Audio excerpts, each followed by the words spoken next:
Bueno, muy bien. Llegando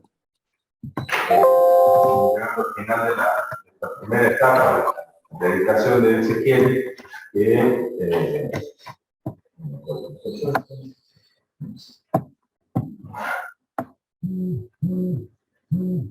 que se desarrolla desde la caída de Jerusalén. Sí. Hemos podido ver esta mañana, a final de la mañana, esta presentación de gran fresco en el que representa Ezequiel la historia de Israel, ¿no? Como si uno decorara con imágenes el lugar, ¿no? Como una gran catequesis en imágenes, pero de manera, incluso con imágenes muy duras, la representación de esta historia de traición, de abandono, de infidelidad de parte de Israel, ¿no?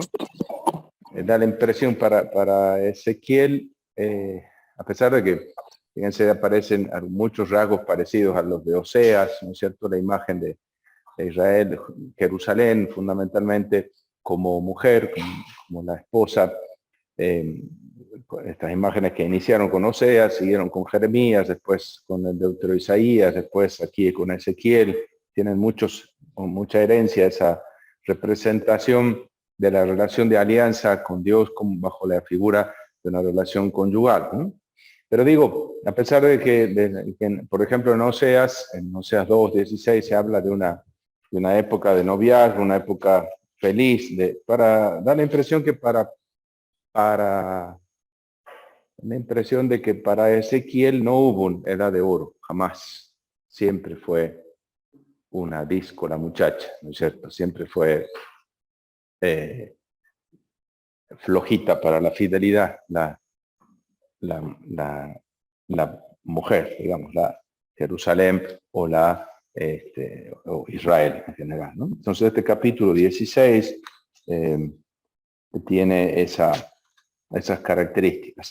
Hacia el final del capítulo, es decir, ya después de tal madre, tal hija, dice el 44, hija eres, sí, de tu madre, que dejó de amar a sus maridos y a sus hijos, hermana de tus hermanas, que dejaron de amar a sus maridos y a sus hijos, vuestra madre era un hitita, vuestro padre un amorreo. Ahí engancha de nuevo con el primer versículo, pero después desarrolla esta idea o estas imágenes de las hermanas, ¿no? Una imagen que aparece también en el 23, ¿no? En el capítulo 20 y en el 23 aparecen también estas imágenes de las infidelidades, pero en el 23 la historia simbólica de Israel es representada con las dos capitales, ¿no? Entonces, Jerusalén y Samaria. Adonai me dirigió su palabra en estos términos: hijo de hombre, había una vez dos mujeres hijas de la misma madre, ¿no? En la misma línea de las imágenes. Se prostituyeron en Egipto, siendo todavía jóvenes. Allí fueron palpados sus pechos y acariciados su seno virginal. La mayor se llamaba Oholá y su hermana Oholibá. Los nombres son nombres simbólicos, ¿no? Ohel es la carpa, la tienda, ¿verdad? Entonces una significa su tienda, Oholá, Ohel-A, ¿no? De la tienda de ella, y otro Oholibá, mi tienda está en ella. Yo he puesto mi tienda en ella, ¿no? Oholá, Samaria, Oholibá sería Jerusalén. Está escrita por un jerosolimitano de pro, ¿no es cierto? Un fanático del sur, ¿no es cierto? De Ezequiel. Fueron mías y dieron a luz hijos e hijas. Oholá era Samaria, Oholibá, Jerusalén. Ya nos descubre cuál es el sentido. Oholá se prostituyó cuando estaba bajo mi autoridad, se enamoró perdidamente de sus amantes, de sus vecinos asirios, que iban vestidos de púrpura, eran gobernadores y prefectos, todos ellos jóvenes apuestos y hábiles caballeros. Les otorgó sus favores. Eran todos ellos la flor de los asirios, y con todos aquellos de los que se había enamorado se contaminó al contacto de todas sus basuras. Las divinidades, cuando uno hace alianza con un pueblo, también acepta el culto a los dioses de su pueblo, ¿verdad? No cejó en las prostituciones que había comenzado en Egipto, donde se habían acostado con ella en su juventud, acariciando su seno virginal y desahogando con ella su lascivia. Por ello, la entregué en manos de sus amantes asirios, de los que se había enamorado. ¿Quieres irte con ellos? Andate con ellos. Pero con sus reglas, con sus, con toda la dureza del imperio asirio. Estos descubrieron su desnudez y se llevaron a sus hijos y a sus hijas, y a ella misma la mataron a espada. Deportación de Israel, destrucción de Samaria, 722, 721. Vino así a ser ejemplo para las mujeres porque se había hecho justicia con ella. Y uno diría, bueno, la hermana aprenderá de las desgracias de su hermana. Su hermana Oholibá había sido testigo de todo esto, pero su pasión y sus prostituciones fueron todavía más escandalosas que las de su hermana. Se enamoró de sus vecinos asirios, de sus gobernadores y prefectos que vestían espléndidamente. Todos ellos eran hábiles caballeros y jóvenes apuestos. Yo me di cuenta de que estaba impura, pues las dos adoptaron la misma conducta. Pero esta superó a la otra en sus prostituciones. Vio hombres pintados en la pared, figuras de caldeos pintadas con bermellón, con cinto en las caderas y amplios turbantes en las cabezas, con aspectos de escuderos todos ellos que representaban a los babilonios caldeos de origen. Y en cuanto los vio, se enamoró de ellos y les envió mensajeros a Caldea. Aquí se trata de los vínculos que empiezan a establecer. Quizás esté aludiendo a lo que aparece en el capítulo 39 de Isaías. ¿Se acuerdan? Cómo presume Ezequías de su fuerza, de sus recursos, de sus armas, de sus tesoros, delante de los embajadores de Merodac Baladam, sin saber que después que venía a tentarlo con una alianza para rebelarse contra los asirios, va a terminar siendo su dueño, ¿no? Bueno. Los babilonios vinieron donde ella a compartir el lecho de los amores y a mancillarla con su lascivia, pero una vez mancillada por ellos, dejó de desearlos. Así, al quedar al descubierto sus prostituciones y su desnudez, me aparté de ella como me había apartado de su hermana. Pero ésta multiplicó sus prostituciones acordándose de cuando era joven, cuando se prostituía en Egipto y se enamoraba de aquellos disolutos de sexo, de asnos y de esperma de caballos. Terrible. El vocabulario, las imágenes son prohibidas para menores de 30, ¿no? Por eso uno nota aquí en esta literatura, en estos textos de Ezequiel, un dolor terrible, ¿no? Que desencadena una expresión como... No, y no solo la bronca, sino el desenfreno, ya no tiene, digamos, no tiene freno, es decir, no tiene filtro en la expresión de las imágenes y demás.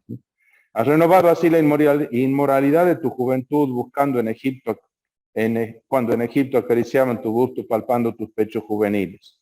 Pues bien, Oholibá, es decir, Jerusalén, esto dice el Señor Adonai: voy a incitar contra ti a todos tus amantes, esos de los que te hartaste. Los voy a traer contra ti de todas partes, a los babilonios y a todos los caldeos, los de Pecot, Zoá y Coá, y con ellos a todos los asirios, jóvenes apuestos, gobernadores y prefectos, todos ellos escuderos de título y hábiles caballeros. Te atacarán desde el norte, con carros y carretas, con una multitud de soldados. Bueno, ven cómo aquellos a los que ella se entregaba terminan siendo sus victimarios. Entonces cae en manos. Y yo pondré fin a tu inmoralidad y a las prostituciones que comenzaste en Egipto. No volverás a ansiar su presencia ni volverás a acordarte de Egipto. Porque esto dice el Señor Adonai: voy a entregarte en manos de los que detestas, en manos de aquellos de los que te hartaste. Ellos te tratarán con odio, se apoderarán de todo el fruto de tu trabajo y te dejarán completamente desnuda. Así quedará al descubierto la vergüenza de tus prostituciones. Tu inmoralidad y tus prostituciones te han acarreado todo esto. Por haber imitado la conducta de tu hermana, pondré su copa en tu mano, la copa de la ira, la copa del cáliz de la ira o la copa de la cólera, ¿no? Y allí viene esa especie, ese poema de la copa de la cólera. Aparece también en Jeremías, ¿se acuerdan? En el capítulo 25, el comienzo, como introducción a los oráculos contra las naciones, aunque ahí después se corta. Quizás tiene su base en la cuestión del juicio a las, de esa especie de ordalía o juicio en el que se daba a beber una copa envenenada. Si te morías era porque eras culpable y si te dabas vivo era porque eras inocente, ¿no? Una cosa así, que Dios te libre realmente, ¿no? Beberás la copa de tu hermana, copa ancha y profunda, que servirá de burla y irrisión, una copa de gran capacidad. Te empaparás de embriaguez y de aflicción, copa de desolación y de angustia, la copa de su hermana Samaría. La beberás, la apurarás hasta sus heces y te desgarrarás el seno. Yo soy quien ha hablado, oráculo del Señor. Entonces, este capítulo 23 completa, digamos, lo que empezó allí el 16, de esa manera, continuando las imágenes de la madre y de las hijas y de la hermana. Así, como que genéticamente estás tarada, ¿no es cierto?, de traición, ¿no? Entonces, no hay manera de corregir, es un defecto genético, solo haciéndote de nuevo, solo dándote un corazón nuevo y un espíritu nuevo, ¿no? Entonces, esa es prepara de esta manera el anuncio que continúa, ¿verdad? Bueno, pero de esta manera nosotros nos damos cuenta de cómo el lenguaje crudísimo del profeta está mostrando este dolor profundo, ¿no? Este desgarro interior que parece que le hace perder todo reparo, todo pudor, porque el dolor es mucho más grande que cualquiera de estas restricciones, ¿no? Entonces, lo que decíamos esta mañana acerca del trauma, ¿no? Bueno, así llegamos al capítulo, vamos a ir al capítulo 24 para poder ver algo de esta cuestión, ¿no? Porque hemos visto, después del 16, podemos quizás continuar con algunas cuestiones históricas, otras alegorías, como la del capítulo 17, es la del águila y el cedro, ¿no? Lo presenta aquí como un hidá, un enigma, pero después, y una parábola, ¿no? Dice así, el Señor me dirigió esta palabra en estos términos: hijo de hombre, capítulo 17, 2, propone un enigma, presenta una parábola a la casa de Israel, ¿no? Esto dice el Señor: el águila grande, de enormes alas y colosal envergadura, de espeso plumaje abigarrado, vino al Líbano y cortó la cima del cedro. Se trata aquí entonces de una imagen, el águila grande, de enormes y colosal envergadura, cortó la cima del cedro, ¿no?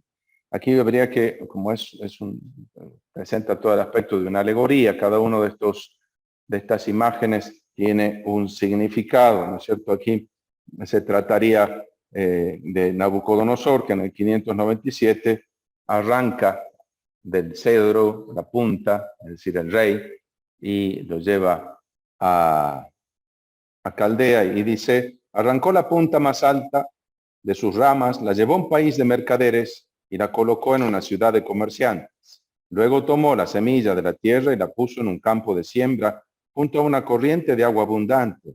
La colocó como un sauce, brotó y se hizo una vid aparrada de pequeña talla que volvió sus ramas hacia el águila, aunque sus raíces no se movieron, ¿no? Sí, la fidelidad hacia Nabucodonosor, ¿no? Sedecías puesto en lugar de Jeconías, ¿no? Había otra águila grande, de grandes alas y de abundante plumaje, y entonces la vid tendió sus raíces hacia ella, el otro imperio, Egipto, ¿no es cierto? Hacia ella alargó sus ramas para que la regase desde el terreno donde estaba plantada. Estaba plantada en un campo fértil junto a una corriente de agua abundante, para echar ramaje y dar fruto, para hacerse una vid magnífica. Esto dice Adonai. ¿Prosperará? ¿No arrancará sus raíces el águila? ¿No cortará sus frutos? De suerte que se sequen todos los brotes tiernos que eche, sin que sea menester brazo grande ni pueblo numeroso para arrancarla de raíz. Vedla ahí plantada. ¿Prosperará tal vez? ¿No se secará totalmente al soplar el viento del este? El viento del este. En el terreno en que brotó se secará. Y entonces, di a la casa rebelde, ¿sabéis qué significa esto? Mirad, el rey de Babilonia vino a Jerusalén, tomó al rey y a los príncipes y los llevó con él a Babilonia. Ahí está. Descifra el enigma. Interpreta la parábola. Escogió luego a uno de estirpe real y concluyó un pacto con él y le hizo prestar juramento. Matanías, convertido en Sedecías. Después de haberse llevado a los grandes del país, a fin de que el reino quedase modesto, sin ambición para guardar su alianza y mantenerla. Pero este príncipe se ha rebelado contra él enviando mensajeros a Egipto en busca de caballos y tropas en gran número. ¿Prosperará? ¿Se salvará el que ha hecho esto? Ha roto el pacto. ¿Podrá salvarse? Dense cuenta de que son las noticias que él tiene de los acuerdos políticos que está haciendo el gobierno de Jerusalén. Y entonces está presagiando, ¿qué va a pasar? ¿Tendrá éxito? ¿Funcionará? Está él en Babilonia hablando con sus paisanos, con las noticias que tiene de Jerusalén. ¿Y qué dice él? Él dice, va a sucumbir bajo las tropas de los caldeos. Por mi vida, oráculo de Adonai, morirá en Babilonia donde habita el rey que le puso en el trono, cuyo juramento despreció y cuyo pacto rompió. Ni con su gran ejército y sus numerosas tropas le salvará el faraón en la guerra cuando se levanten terraplenes y se hagan trincheras para exterminar muchas vidas humanas. Ha despreciado el juramento y ha roto el pacto. Ha hecho todo esto aún después de haber dado su palabra. No tendrá remedio. Entonces, ven cómo se va anunciando el final de esta dinastía. Sin embargo, tanto al final del capítulo 16 como al final de este capítulo 17 aparecen algunos atisbos de esperanza, ¿no? Al final del capítulo 16, después de hablar de las hermanas Samaria y Sodoma, que dice, las restauraré, también habla de Jerusalén y dice, en algún momento yo también las restauraré, ¿no? El final del capítulo 16 tiene un atisbo de esperanza. Y también al final del capítulo 17 tiene una chispita de esperanza cuando dice, en este poema final, también yo tomaré un tallo de la copa del alto cedro, de la punta de sus ramas escogeré un ramo y lo plantaré yo mismo en una montaña elevada y excelsa. Estamos en el 17, 22 y siguiente, ¿no? Hablando de esta promesa de restauración, ¿no? En la alta montaña de Israel lo plantaré, echará ramaje, producirá fruto y se hará un cedro magnífico. Debajo de él habitarán toda clase de pájaros, toda clase de aves, morarán a la sombra de sus ramas, ¿no? La imagen del árbol en el que pueden cobijarse todos los pájaros del campo, es decir, todos pueden encontrar sombra y alimento bajo sus ramas, ¿no? La imagen de un reino, de un gobierno que cobija a otros. Y todos los árboles del campo sabrán que yo, Adonai, humillo al árbol elevado y elevo al árbol humillado. Hago secarse el árbol verde y reverdecer al árbol seco. Yo, Adonai, he hablado y lo haré. Es decir, el que tiene las llaves de la historia es él, ¿no es cierto? Y él, así como eleva a unos, humilla a otros.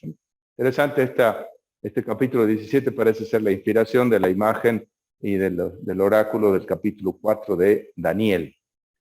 Eso podemos después, recuérdenme que diga algo de eso el viernes, sobre la posteridad de Ezequiel, ¿no? La posteridad de Ezequiel, que ha dado mucho que pensar, que escribir, que hablar el Ezequiel. Y muchos textos tienen inspiración aquí. Daniel, por ejemplo, Apocalipsis, no digamos, ¿no es cierto? Juan también, ¿no? Juan tiene también bastantes en el Evangelio. Entonces aquí el profeta propone hacia el final, en estos versículos 22 al 24, una esperanza de renovación. Así entonces podemos desembocar, ya hemos visto el 18, porque lo hemos visto junto con el 14 y con el 33, y hemos visto el 19 junto con el 15.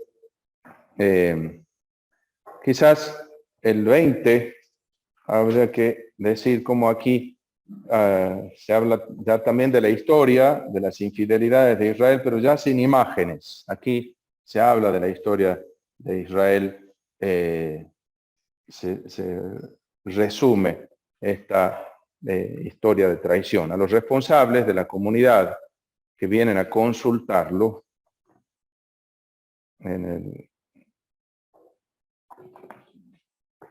el año séptimo, el día 10 del quinto mes, algunos de los ancianos de Israel vinieron a consultar a Adonai y se sentaron ante mí. Entonces Adonai me dirigió su palabra en estos términos: hijo de hombre, habla a los ancianos de Israel y diles, esto dice el Señor, venís a consultarme, por mi vida no me dejaré consultar por vosotros. Ya hemos leído un texto muy parecido, el del 14, por eso le suena, porque es literal, prácticamente la repetición, 14:1-5. Lo tienen ahí en las referencias cruzadas. Vas a juzgarlos, es decir, vas a actuar de censor, de árbitro. Vas a juzgar, hijo de hombre, hazle saber las abominaciones de sus antepasados. Y ahí empieza a recordarles. El día en que yo elegí a Israel, alcé mi mano hacia la raza de la casa de Jacob, me manifesté a ellos en el país de Egipto y levanté mi mano hacia ellos, diciendo, yo soy Adonai, vuestro Dios. Aquel día alcé mi mano hacia ellos, jurando sacarlos del país de Egipto hacia una tierra que había explorado para ellos, tierra que emana leche y miel, la más hermosa de todas las tierras. Pero les advertí, arrojad los ídolos que seducen vuestros ojos, no os contaminéis con las basuras de Egipto. Yo soy Adonai, vuestro Dios, o yo, Adonai, soy vuestro Dios. Habría que traducir. Pero ellos se rebelaron contra mí y no quisieron escuchar. Bueno, toda la historia que ya hemos visto bajo imágenes, aquí la repite. Entonces, esta parábola que viene va a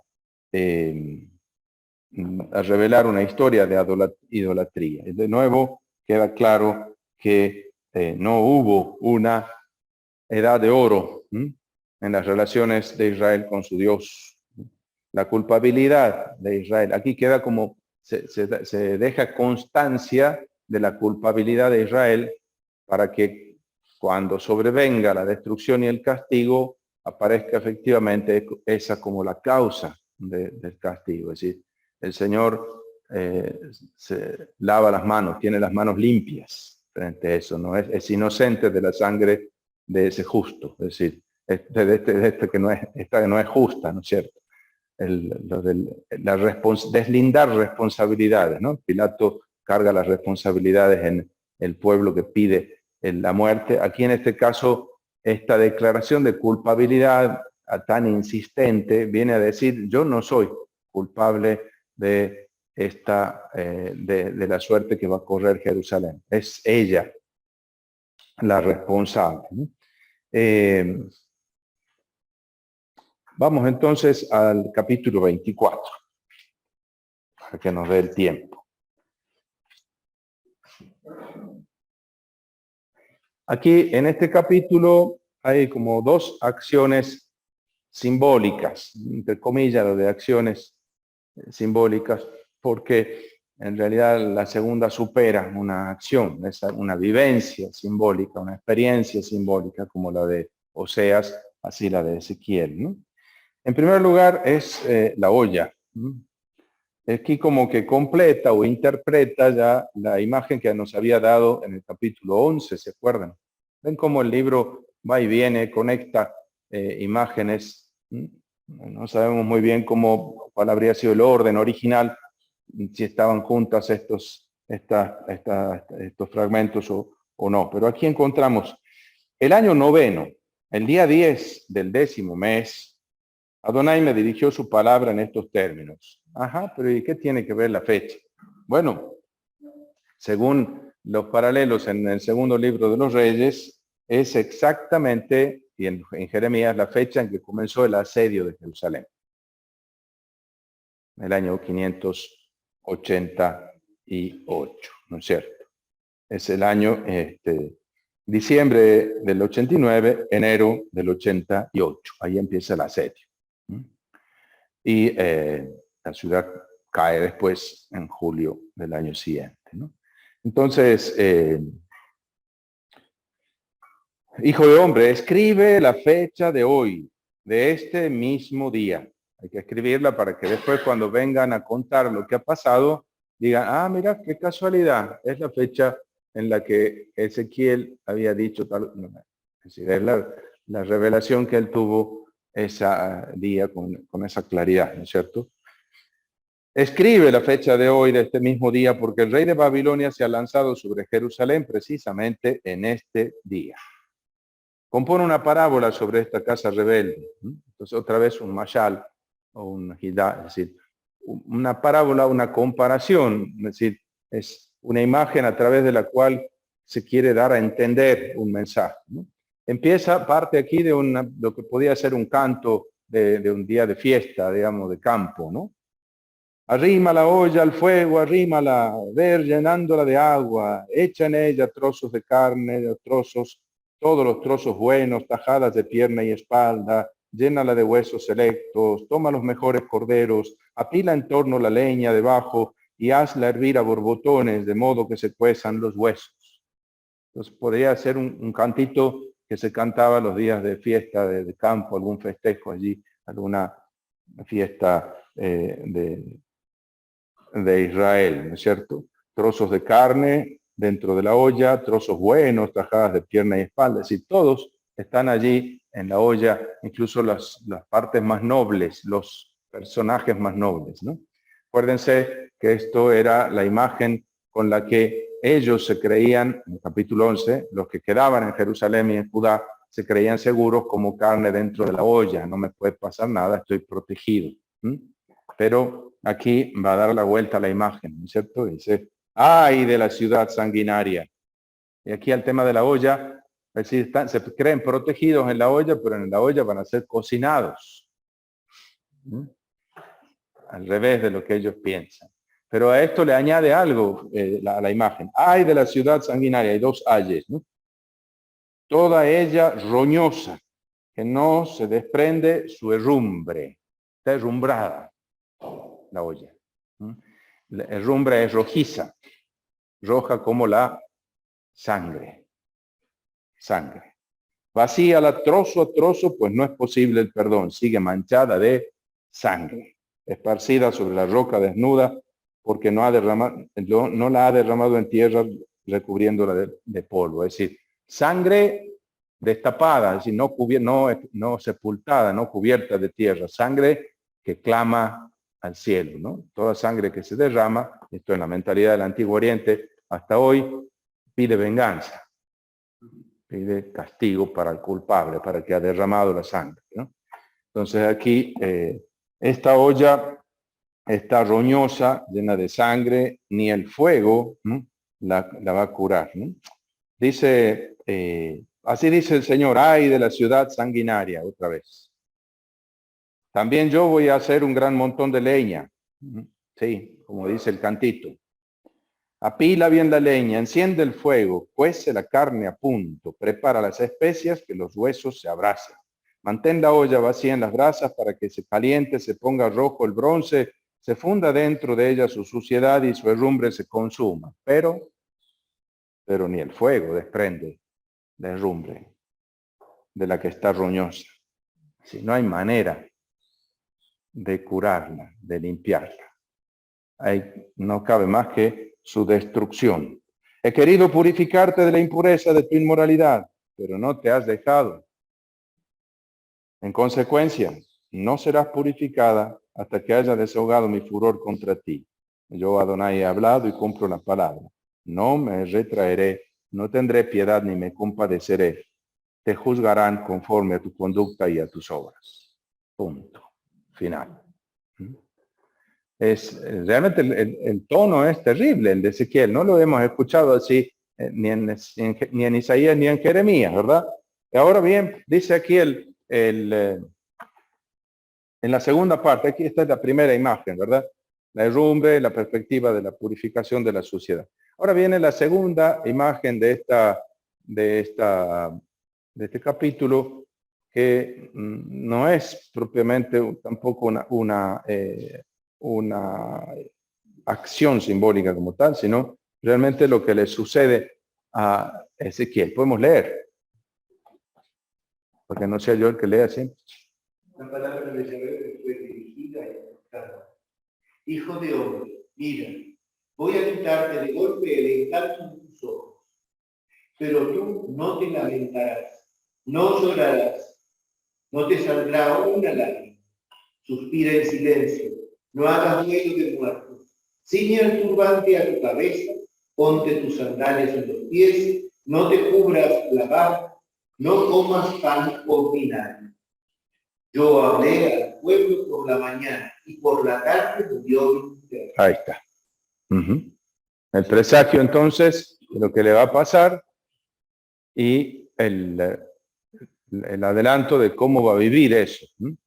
Él lo está haciendo así, obedeciendo a una voz del Señor que ha escuchado, o se da cuenta después que la manera de vivirlo había sido causada por él. No lo sabemos, digamos, cómo ha sido la experiencia original, pero así lo interpreta el texto, ¿verdad? Que hay cosas que uno vive y después se da cuenta de cuál era el sentido y de cómo, de qué es lo que el Señor me quería decir con eso, ¿no? Aquí se muere la mujer, la mata Dios, o se muere la mujer y él interpreta la señal que se contiene en este acontecimiento doloroso que vive. Bueno, la cuestión es que él, ¿cómo vive esta cuestión?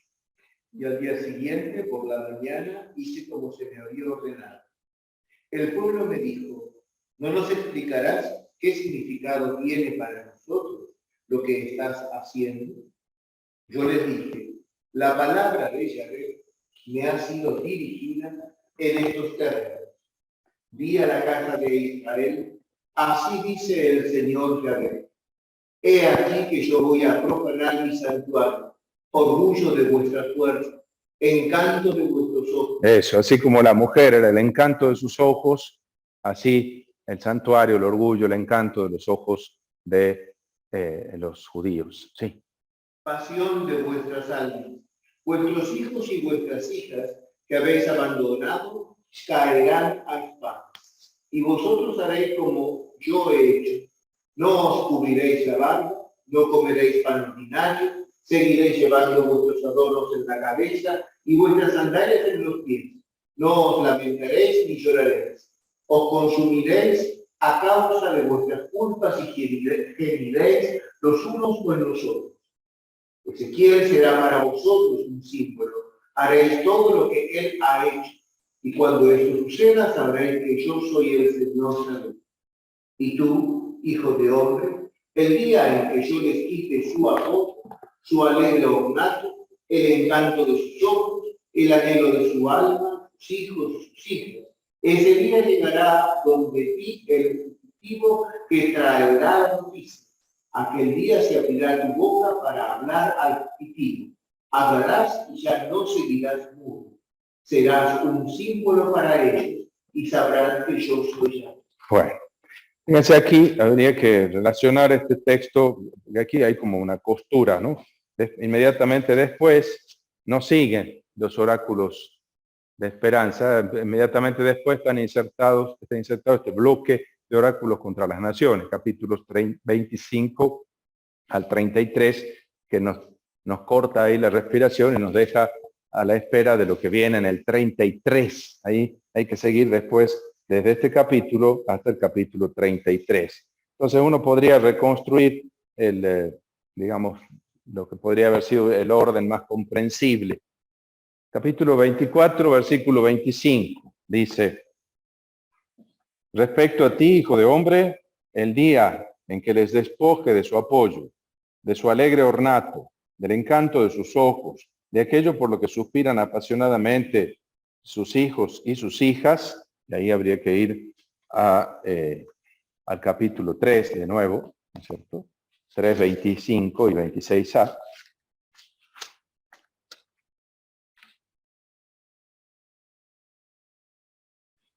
sábete que te van a echar cuerdas y que te atarán con ellas, de modo que no puedas salir de en medio de ellos. Voy a pegar tu lengua al paladar, te quedarás mudo y dejarás de ser el censor, el acusador.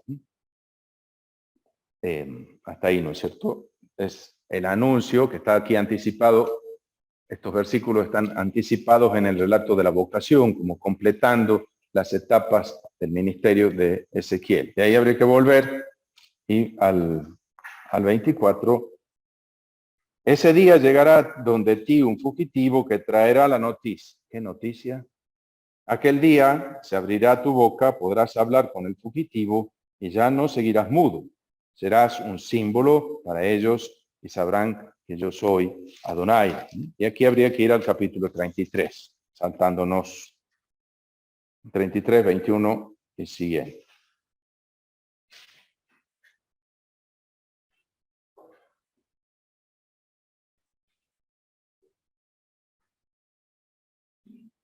El año 12, el día 5 del 10º mes de nuestra cautividad. Es decir, el año siguiente, ¿no es cierto? Esto ha sido en diciembre, enero, y el año siguiente, no sé si la fecha era exacta, porque son muchos meses, según aparece aquí, pero bueno, no sé cuánto tardaría el fugitivo en llegar de Jerusalén a Babilonia. Sí. Llegó donde mí el fugitivo de Jerusalén y me anunció: la ciudad ha sido tomada.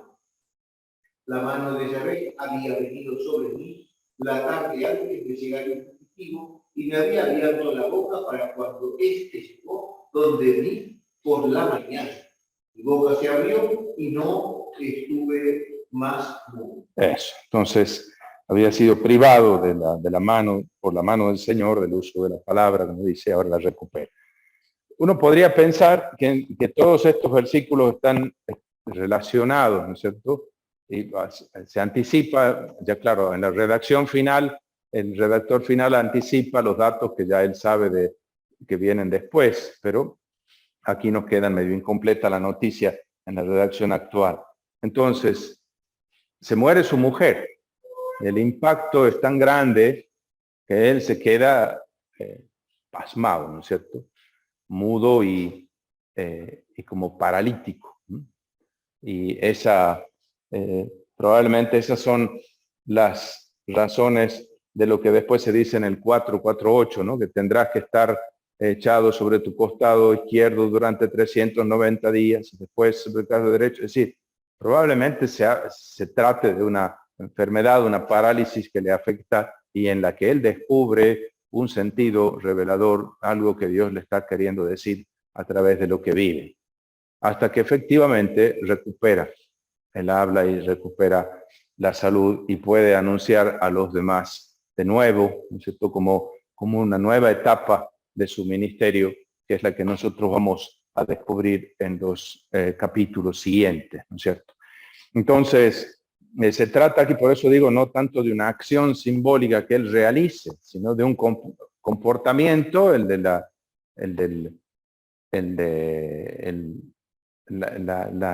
falta de capacidad de hacer duelo por su mujer, ¿no es cierto? Y el estado en el que él se encuentra, ¿no? Aquí tendríamos que llamar a algún psicólogo, a algún psiquiatra que nos diga cómo funciona eso, porque puede ser interpretado de esa manera, ¿no es cierto? Alguien ha tenido una pérdida tan grande, tan espantosa, tan dolorosa, y no la expresa, y entonces se queda paralítico y mudo, ¿no es cierto?, en la incapacidad de reacción frente a eso, hasta que llega de nuevo el mensajero anunciando aquello, y él, como quizás reconociendo el significado de la experiencia vivida, logra entender el sentido. Muchas veces nos pasa así, ¿no es cierto?, frente a experiencias muy difíciles de digerir hasta que les encontramos el sentido. Entonces recupera su capacidad de antes el profeta, ¿no? Entonces vemos cómo mantiene silencio hasta que llega el fugitivo para anunciar la noticia. Una vez confirmado el signo, confirmado el significado del signo, con la noticia recibida de la destrucción de Jerusalén, que era el significado, es decir, así como a él se le muere aquella que era el encanto de sus ojos, así se destruye aquel que era el encanto de los ojos de los judíos, es decir, su capital y su templo. Entonces, ese sería como el orden cronológico, por decirlo así. Ahí entonces, a partir de ahora, recupera la integridad de su salud y su capacidad de hablar y se abre una nueva etapa en el ministerio de Ezequiel que nosotros vamos a ver a partir del capítulo 33. Pero esto nos muestra cómo el ministerio de Ezequiel lo toma por entero. Su vocación profética lo compromete absolutamente en todos los aspectos de su vida. No hay aspecto de su vida que quede excluido de su ministerio o de su vocación. Como digo, no ejerce una profesión, ¿no?, que pueda cerrar la puerta y poner, bueno, se acabó el turno, ¿no? Ya se terminó el horario de atención. Ahora me dedico a mi vida privada. No tiene vida privada. El profeta es profeta. Tú serás un signo para Israel. Tú. Entonces, él mismo es un signo para la gente. Bueno, hasta aquí, ¿no es cierto?, lo que nosotros podemos encontrar en el texto. Habría que ver cómo lo podemos, le podemos sacar jugo después a esta parte, ¿no? Después empieza el capítulo 33 y el tono cambia completamente, ¿no es cierto? Sin embargo, hay toda una introducción, de nuevo el profeta como centinela, capítulo 33. Es lo que ya hemos leído en el capítulo 3, 17 al 21. Ven como ahí también el redactor final adelantó, pero no borró los versículos del 33, sino que lo adelantó.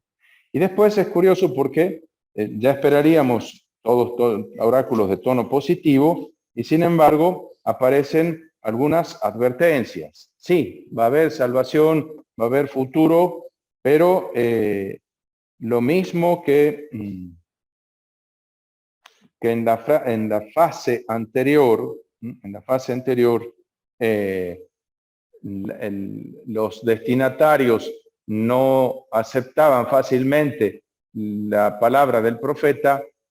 Aquí tampoco va a ser tan sencillo, ¿no es cierto? Fíjense lo que dice 23 y siguiente. Entonces Adonai me dirigió su palabra en estos términos: hijo de hombre, los que habitan esas ruinas en el suelo de Israel dicen: Abraham, que era uno solo, obtuvo en posesión esta tierra. Nosotros, que somos muchos, hemos recibido esta tierra en posesión.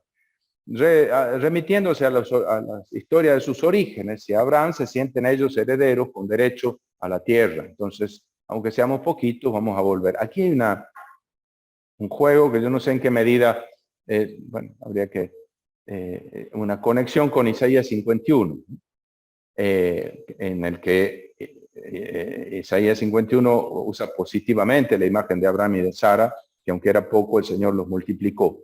Pero aquí Ezequiel está discutiendo está rebatiendo ese argumento, ¿no? Pues bien, esto dice el Señor: vosotros coméis con sangre, alzáis los ojos a vuestras basuras, derramáis sangre y vais a poseer esta tierra. Es decir, no basta con eso. Es decir, si quieren alcanzar las promesas de Dios, tienen que convertirse. No viene automática la salvación. Confiáis en vuestras espadas, cometéis abominación, cada cual contamina a la mujer de su prójimo y vais a poseer esta tierra. Les dirás: esto dice el Señor, por mi vida, que los que están en la ruina, es decir, en la ciudad destruida, caerán a espada, y los que andan en el campo los entregarán a las bestias como pasto, y los que están en las escarpaduras y en las cuevas morirán de peste. Convertiré esta tierra este país, en pura desolación, y se acabará su orgullo prepotente. Los montes de Israel serán devastados, y nadie pasará más por ellos. Y sabrán que yo soy Adonai, cuando convierta esta tierra en pura desolación por todas las abominaciones que han cometido. Sí, más vale que hubiera seguido mudo, ¿no? Entonces, en cuanto a ti, hijo de hombre, tus compatriotas andan hablando de ti junto a tus muros y a las puertas de las casas y comentan: vamos a escuchar la palabra que viene de parte del Señor, porque ahora son lindas las palabras de Ezequiel. Y mi pueblo acude a ti en masa y se sienta delante de ti, pero después de escuchar tus palabras, no las ponen en práctica. Todo parecido con la realidad nuestra. Me lanzan lisonjas de palabra, pero su corazón solo anda buscando su propio interés. Te han tomado por un intérprete de cantos de amor, un trovador. Es que lindo los cantos de Ezequiel, ¿no? De voz, un trovador de voz encantadora que se acompaña de buenos instrumentos. Sí, escuchan tus palabras, pero luego nadie las cumple. Mas cuando todo esto llegue, y ya está llegando, sabrán que había un profeta en medio de ellos. Bueno, hasta aquí entonces llegamos. No sé qué reacción experimentan ustedes frente a esta palabra, estos textos, ¿no? Hemos visto como un capítulo de un lenguaje muy crudo y además una vivencia terriblemente dolorosa en lo personal para el profeta. Es el detonante de un cambio profundo también en su predicación, ¿no? Cuando ahora se le muere su mujer. Los paralelismos con Oseas son interesantes, ¿no es cierto? En el sentido de como para ser capaz de hablar del amor de Dios traicionado por Israel, Oseas experimenta el amor traicionado, ¿no? En la traición de su mujer, el amor no correspondido, ¿no? Una aventura de un mal amor, ¿no?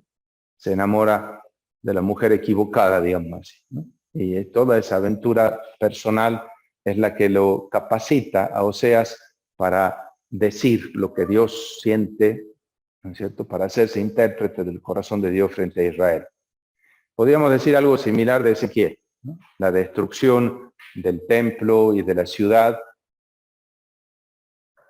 es una consecuencia necesaria de los pecados de Israel, pero no es algo que le guste a Dios. Es un opus dei alienum, podríamos decir, es algo que no lo vive contra su voluntad el Señor, no es algo que le guste hacer sufrir y destruir a la que es la niña de sus ojos, ¿no es cierto? Y eso es lo que experimenta Ezequiel, ¿no? Fíjense cómo las vivencias personales vividas así bajo la luz de la fe y de la comunión con Dios es la que capacita a alguien para poder interpretar los sentimientos de Dios, valga la expresión, ¿no? Hablar no desde lo que uno ha aprendido en un libro, sino desde lo que ha experimentado en carne propia, ¿no? Sí, adelante. Sentir el dolor del desterrado es fundamental. Nosotros vivimos nuestro propio destierro también por nuestra falta. Sí, como consecuencia el castigo en la misma falta, ¿no? Más cosas. Adelante. Leyendo estos capítulos que hemos recién escuchado, ¿no? Con también las palabras más duras que hay en los profetas contra Israel, contra el pueblo de Dios, ¿no? Y me llama la atención porque inclusive en estos capítulos tan terriblemente duros, al último había uno de los versículos donde se ve la esperanza. O sea, Dios siempre reserva misericordia para su pueblo. El rechazo nunca es total. O sea, me llama la atención esta indestructibilidad de la alianza y que por más duro que sea el castigo, siempre queda un remanente, siempre queda un resto para que el pueblo vuelva a nacer y la relación vuelva a ser reconstruida. Inclusive en la historia contemporánea, que fue el holocausto, podemos ver que la relación de Dios con Israel claro, es una alianza nunca derogada, que dice.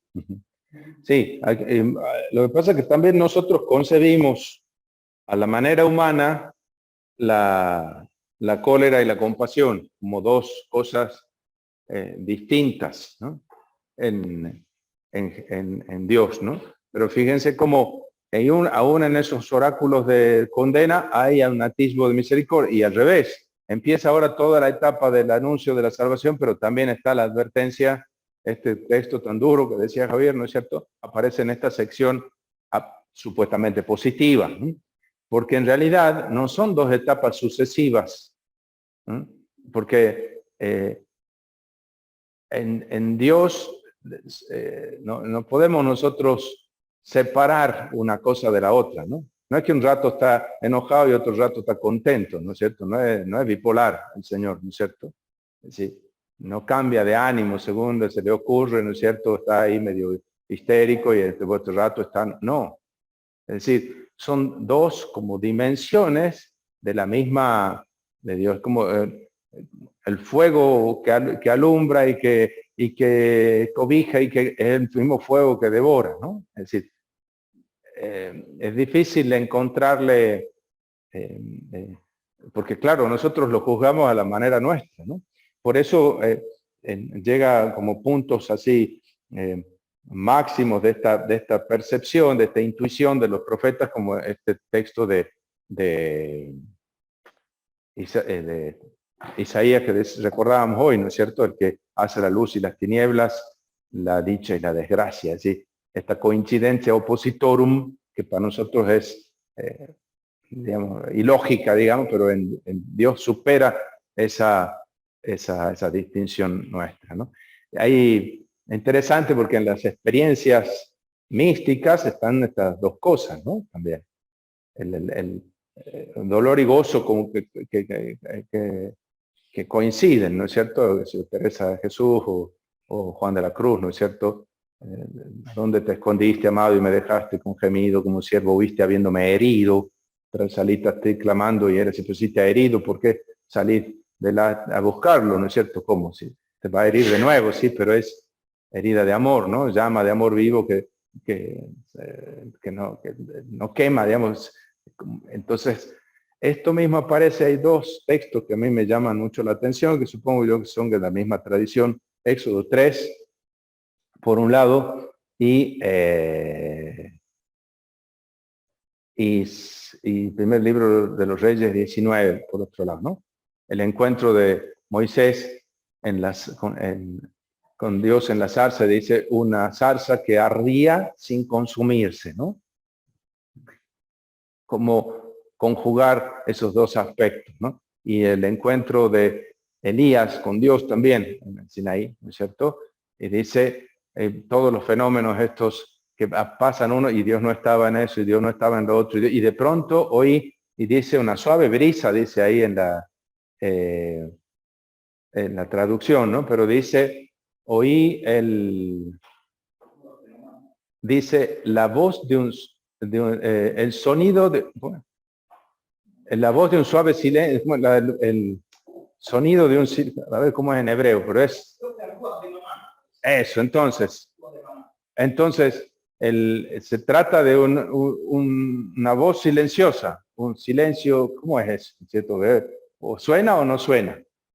¿No? La voz de un tenue silencio, dicen. Oí la voz de un tenue silencio. No es la brisa, ¿no? Un tenue silencio, ¿no? Entonces, coincidencia oppositorum, digamos ahí, porque son las dos cosas a la vez, ¿no? Entonces, un Dios que no se puede encasillar en nuestros esquemas, ni se puede instrumentalizar, ¿cierto? Un Dios con quien... más cosas. Más preguntas, ¿no queda ninguna sugerencia de parte de ustedes, algo que hayan descubierto ahí en el texto? No, yo me quedo este día de eso de que se necesitan dos testigos para certificar un hecho. Ajá. Y yo me quedo con estos dos testigos, Jeremías en el mismo lugar, y Ezequiel allá. Afuera, y los dos coincidiendo en este tema. Para dar certeza que la palabra de Dios es verdadera. Está bien, claro. Confirmando la palabra de Dios. Y los dos sufriendo y los dos. Eso, un soltero y un casado, ¿no? Sí. No, y también es lo que decía que va junto con la conversión, la gracia y el pecado. Ajá. Porque por ahí nosotros tenemos una sola cosa, como que la primacía de la gracia, o es todo gracia, ¿no? Y es constante, digamos, ¿no?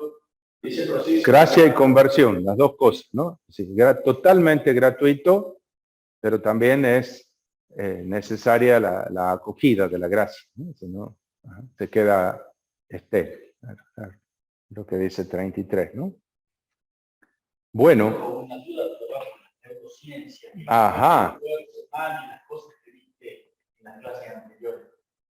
Cuando vos ves el mensaje, que es la dureza que hace el mensaje de Ezequiel y el mensaje de Jeremías, como decía el padre Javier, los dos contemporáneos en el mismo momento y desarrollándose simultáneos, no será posible que el mensaje de Jeremías sea tan duro, porque el mensaje de Dios es el mismo a los dos. Pero, perdón, Ezequiel cuando lo interpreta, su ser, lo interpreta mucho más duro que Jeremías y lo transmite al libro mucho más duro, siendo que tal vez desde ya ve el mismo mensaje. Bueno, Dios es siempre el mismo, la palabra con mayúsculas será siempre la misma, pero eso es lo interesante de la revelación, es que es por medio de hombres y en lenguaje y a la manera humana, ¿no es cierto? Entonces llega polifónico a nosotros, ¿no es cierto? Y bendito sea Dios que sea así, ¿no es cierto? Porque cada una de estas formas va complementando y completando este mensaje, ¿sí? Claro. En el fondo es la misma, ¿no? Pero son aspectos del mismo misterio, ¿no? Muy bien. Bueno, entonces mañana, si Dios quiere, emprendemos el camino de la segunda parte del mensaje, ¿no es cierto? Veremos en el capítulo 34 la promesa de una restauración institucional, política, ¿sí? En el 35 y 36 la restauración del país como tal, y en el 37 la restauración del pueblo, ¿no? Sí. Otro comentario que dice, el canto de la viña, Daniel 5, Comienza con... festivo. Ah, claro. Exacto, sí, un canto de amor, que agrada al oído de los oyentes, resulta que después incauda venenum, ¿no es cierto? Al final lanza la denuncia. La viña del Señor de los Ejércitos es la casa de Israel, y Judá su cepa escogida. Esperaba que diera uvas y solo dio agracias. Bueno. Y toda esta imagen que vimos de dolor, cuando vos decías que cuando le íbamos al tema de las montañas, los altos, y que para Ezequiel era moda porque de los cultos idolátricos. La falta, digamos, que no hay con toda esta imagen, conexión, una relación, se ve claramente. ¿En relación con qué? Con esto que vimos, con todas estas imágenes de Israel. Bueno, sí. No lo apunta, me parece tanto o sí, en la raíz, pero no así abiertamente. Apunta a la falta, o sea, a la impureza puntual. Sí, hay dos, digamos, prostituciones que hay, es decir, con los ídolos y con las potencias extranjeras, ¿no? Entonces, habla la ciudad y el país están totalmente contaminados por eso. Y allá hablaba de la contaminación idolátrica del país, capítulos antes que hemos leído allá, y después del 8 al 11, la contaminación hasta en el corazón de la vida religiosa de Israel en el templo, con esas 4 pecados que muy bien. Bueno, entonces mañana pueden tráiganse leídos esos capítulos 34 al 37, por lo menos. ¿Eh?